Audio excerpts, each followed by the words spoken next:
Speaker. Mr. Yandravinaka, Namaskaram, and a very good morning to you all. Mr. Speaker, Honorable Prime Minister, Honorable Ministers, Assistant Ministers, Honorable Leader of Opposition, Honorable Members of Parliament. Today, we mark International Day for Elimination of Violence Against Women and Girls. And I rise today to reaffirm Fiji's unwavering commitment to eliminating all forms of violence against women and girls. Our national priority that stands at the heart of pursuit of justice, equality, and inclusive development. Violence against women and girls encompasses a range of harmful behaviors directed at women, rooted in patriarchy that causes gender inequality and discrimination. It manifests in various forms, including physical, emotional, sexual, and economic abuse, as well as harmful practices such as trafficking. Violence against women and girls is not confined to the private sphere. It permeates every dimension of society, affecting national development, social stability, public health, and the safety and dignity of all Fijians. Addressing this issue is therefore not only a women's matter, it is a national priority, requiring engagement from every sector, every institution, and every leader in our country. Mr. Speaker, Fiji records one of the highest prevalent rates of gender-based violence in the world. The cost of violence is not only emotional, it is national. The economic impact is estimated to be equivalent to 7% of Fiji's GDP. Affecting families, our health system, productivity, and the nation's development. And yet many remain silent due to stigma, fear, and shame. That is why our response must be survivor-centered and, above all, accessible to everyone, including women and girls with disabilities and those from diverse sexual orientations and gender identities who face heightened risks and deeper barriers to seeking assistance. Around 60% of Fijian women have experienced some form of violence in their lifetime. And 64% of ever partnered women have endured physical or sexual violence from their intimate partner. Police data shows that girls between the ages of 13 and 17 continue to be the most vulnerable to sexual violence in our country. From 2020 to 2024, a total of 4,159 child sexual offense cases were recorded nationwide, and 70% of these cases involved girls. For our women and girls with disability, the risk of abuse is even higher. There is another form of violence unfolding, Mr. Speaker.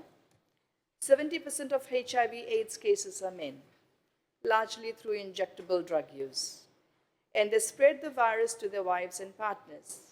And now we have increasing transmission from women to their newborn babies.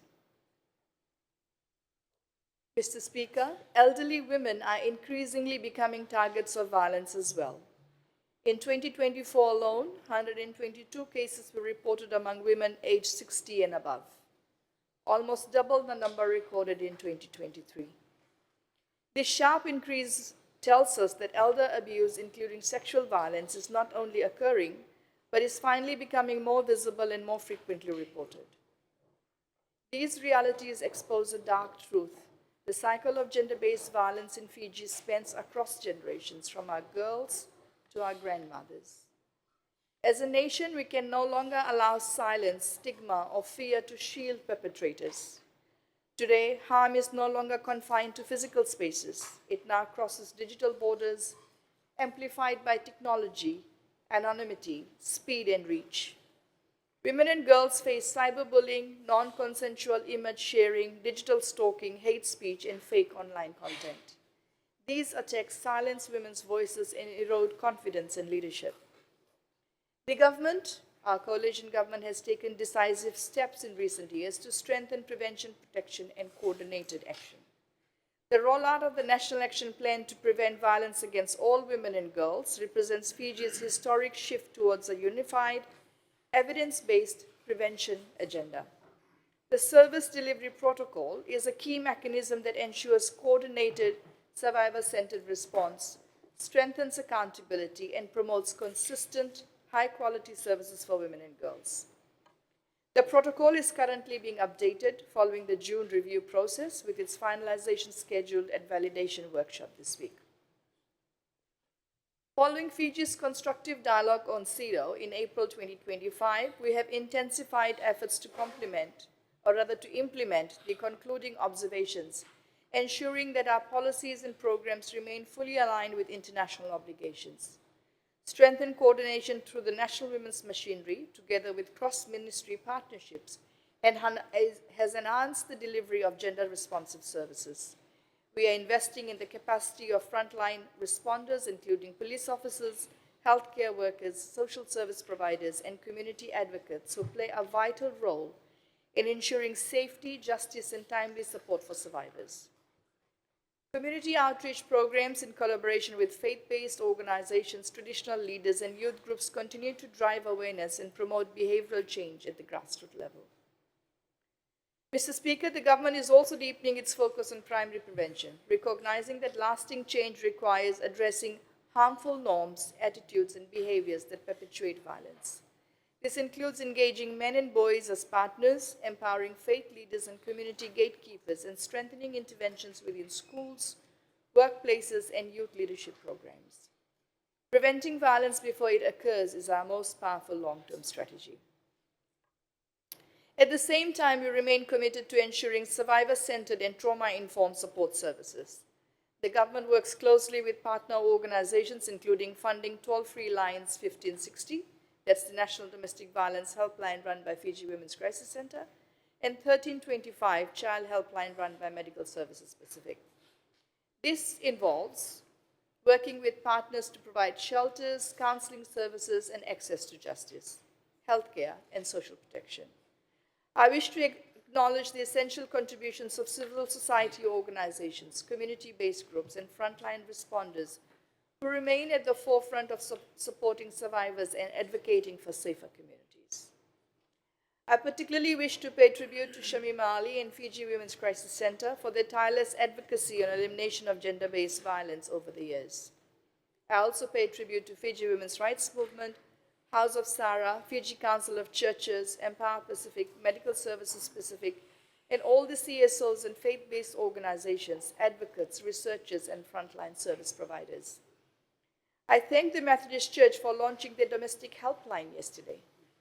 I also wish to thank all our development partners who have supported us in this ongoing fight, including the Government of Australia, New Zealand, UN Women, UNFPA, SPC, among other agencies. The civil society movement and our partners are leading 16 days of activism against gender-based violence from 24th November to 10th December 2025. Mr. Speaker, this period serves as a strategic platform to raise awareness, promote prevention, strengthen community engagement, and ensure accountability at both national and local levels. The 2025 campaign theme, Support the Survivor, Report the Abuse, and End Impunity Online and Offline, has been carefully designed and calls on bystanders and anyone who knows if violence is occurring in a family to support the survivor and help report the matter. During these 16 days of activism, we have integrated national events and public advocacy with divisional initiatives, engaging communities across central, northern, and western divisions, including remote places such as Tavioni and Rotuma. Mr. Speaker, these national and divisional activities demonstrate our resolve to integrate prevention, protection, and community engagement and accountability in a coordinated and inclusive manner. Importantly, they reinforce that the elimination of violence against women and girls requires the participation of every Fijian across all communities, divisions, and institutions. Together, through sustained commitment, strategic policy action, community engagement, and leadership at all levels, Fiji can achieve a society where all women and girls are safe, empowered, and able to contribute fully to national development. Our efforts during these 16 days of activism and beyond underscore that prevention, protection, and accountability are not optional. They are the very foundation of a just and equitable Fiji. To conclude, Mr. Speaker, I call on all members of Parliament, communities, organizations, and individuals to work together with renewed determination. Ending violence against women and girls is not merely an aspiration. It is a responsibility we must uphold with unity, compassion, and resolve. Let us stand together to support the survivors, report abuse, and challenge harmful norms, creating safe, inclusive, and empowering communities.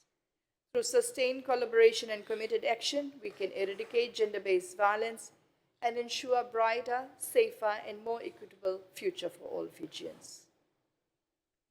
Mr. Speaker, I pay tribute to every girl child, every woman who has suffered domestic violence, and call on anyone suffering currently to seek assistance on our toll-free line 1560. May God bless our women and girls. May God bless Fiji. Thank you, Mr. Speaker.